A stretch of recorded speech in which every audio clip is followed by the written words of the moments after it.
Hey, you guys, this is Tamiya Robles. I am a credit repair expert. I am the owner of FixMyCreditNow850.com. I am the host of my podcast, Coast to Coast Credit. Welcome. So, recently I did a live with you guys and I was reacting to one of the video clips about something or other, but it was a news clip and it was talking about the Capital One taking over Discover. And one of the things that was briefly mentioned was the fact that in the United States, we have over $1 trillion of credit card debt. And I did a little research on it and I wanted to kind of bring that to light again. I wanted to hear more details about it. So I found another clip on CNBC and I'm going to share it with you and I'm going to do another reaction video to it. And I just wanted to hear it and just share it with you guys. Let me know what your thoughts are and your opinions are on this comment. And be sure, of course, to like, subscribe, and share and all that other stuff. But I have an opinion, but I want to hear more. So let's play this video and see what they're talking. The U.S. economy has been on recession watch for months now. And so far, the all-important American consumer has been holding strong, keeping those recession forecasts from becoming true. Consumer is still spending. Consumer is in better shape. If they have money, they're going to spend it. Consumers continuing to be resilient. The consumer health has been resilient so far this year. Consumer resilience is about to be tested. Americans now carry more than $1 trillion in credit card debt going into the holiday shopping season.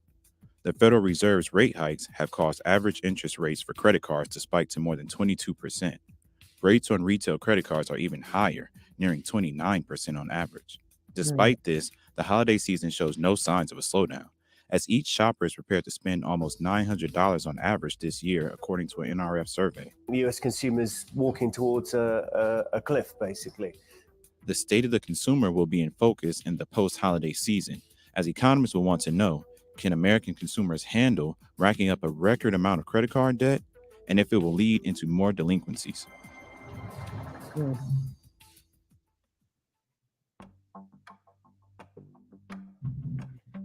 This is the first time credit card debt has topped $1 trillion in America. That amount includes both revolving balances and balances paid off at the end of the billing cycle. Okay, so I talk about this a lot. I can understand how us Americans have racked up this much amount in credit card debt. I do attribute a lot to the pandemic. So many changes have happened since the pandemic, but this is the first, I want to say, is it the first full year outside of the pandemic where we can move around freely? We're out the house more. Some of us do know how to actually use our credit cards properly. So, I mean, there is going to be a lot more spending. The pandemic made a lot of people, they didn't like being inside and not being able to shop and so on and so forth. That's what I'm guessing, but we'll see. Maybe they can explain that. Consumers are increasingly reliant on credit cards to finance purchases of everyday goods and services, and that's because they're just getting a lot more expensive. At the same time, their wages are not increasing at the same pace as inflation. Okay. And that makes it more difficult because as the credit card balance increases, it can be more challenging for consumers to pay down that debt. The excess savings that Americans lined their pockets with during the COVID-19 pandemic is largely now spent. High inflation and interest rates have made everything more expensive. Normal costs like groceries, gas, and housing are all rising. Add in the resumption of student loan repayments, and it's creating the perfect rising debt storm. Americans are skipping out on some of their... So you notice how they talked about the student loans, and it's really good that Biden has been forgiving the student loans, but there's a lot of people that don't have student loan forgiveness. So it's, I talk about this. This is all interconnected, people. I'll wait to the end of the video, but I just found it interesting that they brought up the student loan debt as well. Their credit card payments because household budgets are squeezed due to higher borrowing costs. Another factor for the rising debt is the increase of credit card users. More than 70 million new accounts have been opened since 2019. That year, 65% of Americans owned a credit card. And after a contraction in issuance due to the pandemic, the amount of Americans owning a credit card rose to 69% in 2020. Okay, so he said it. It's not just me. During the pandemic, it rose 69% of new credit card users. Okay, so they confirmed it. Credit cards can be like power tools. They could be really useful or they could be dangerous. It's all about how you use them. Typically, after the holiday season, credit card debt levels drop as consumers pay down their shopping balances.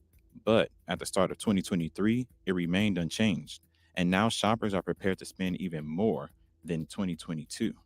Holiday shoppers do plan to spend more, according to a survey and the forecast done by the National Retail Federation. They found that people plan to spend about $40 more than they did last year, and that could be in part because of higher prices in some categories. There is still this deal-seeking mentality for items, and so that may mean that people are going to look for whatever is on sale, along with seeking newness. Americans planning to flood the mall with their retail credit cards may be shocked when the bill comes because those cards are carrying a higher interest rate than years prior. In fact, some are starting to rise to rates that only subprime borrowers see, rates exceeding 33%. So again, due to the pandemic, a lot of businesses failed. A lot of businesses suffered. They went bankrupt. We can get into that as well. I'll do another video on the bankruptcies that were filed in 2023. They did a study on that, and a lot of these retail places failed and shut down because of the pandemic. So yes, their fees are going to be increased. Their interest rates are going to be higher to make up for this. They knew that the consumers were going to go out and spend. Holidays don't stop anybody. I can say personally from my business with credit repair, when the holidays hit, people don't care how broke they are. They're going to spend money. And the credit card companies know this, and they raise the fee. They make up for their losses. It is a business decision, but it does create a lot of debt. Some retailers have already noticed is that credit card delinquencies have ticked up. And that may mean that people are struggling to make payments and could again be a warning sign. Big box retailers like Macy's and Nordstrom already flagged the slowdown of repayments on their credit cards over the summer, showcasing a potential risk to retail revenue this season. The average consumer has around a $6,000 credit card balance, $400 to $600 monthly student loan payment, high rent, and car loan payments. Americans may wonder if it's even possible to keep their heads afloat. The best tip for credit card debt payoff actually is to get a 0% balance transfer card. So you move your existing high cost debt to this new card with a 0% promotional rate. Credit card balances saw the largest increase of all debt types this year, $45 billion. And compared to other debt types, credit cards typically hold the highest interest rates. Any extra money should probably go to the credit card just because that's likely to be your highest cost debt by a wide margin. A boom for consumers. I don't totally agree with that. I do agree with the transferring of the debt as long as you have that type of card that he explained. But I don't think if you have extra money, you want to pay down your credit cards, pay your utilities, pay your mortgage, pay all those bills on time. I'm seeing people that are on point with their credit cards, but then their utilities, you missed a payment or you're late, you missed your car note. No, any extra money, which in this day and age, I mean, what is really extra money for a lot of us, right? So if you do happen to stumble across extra money, pay your bills on time, and you do not have to pay your credit cards down if you don't have it like that. Okay, we discussed that as well, and I'll get into that in another clip. May come from Congress's Capping Credit Card Interest Rates Act. If passed, the bill would cap APR for credit cards at 18%, prevent credit card companies from imposing new fees to evade the cap, and impose penalties on credit card companies that violate the cap. But all eyes are still on the Fed. we're not really sure where the Federal Reserve is going to be taking interest rates next. If they continue to hike rates, it could be more difficult for borrowers to pay down the debt. If they reduce interest rates, however, it will take some pressure off consumers, and they might be able to start making more consistent payments and reduce those delinquency rates. Okay. I enjoyed the clip. It was informative.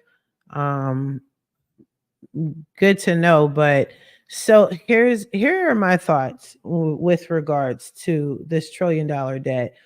It sounds alarming. It's supposed to. So we can, as consumers, can run out and do something about it. I'm doing absolutely nothing about that, other than paying my credit cards on time, like I should be, managing my credit cards accordingly, paying what's important first, and then worrying about paying credit cards down unless I'm about to buy something important. That's me personally. That's what I would recommend. I actually think it's pretty good that we have so many new credit card users. As long as you know how to manage your credit, it's fine. So that's why them saying, "Oh, this this $1 trillion credit card debt is out here." So what? We just, as consumers, need to know how to properly manage the debt, and then we'll be good. But it's good to know. But you guys, tell me your thoughts. What do you think? How are you managing your credit cards?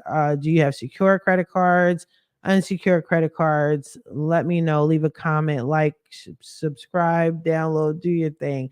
But let me know. I want to hear your opinion on that. All right. In the meantime, I wish you guys the best of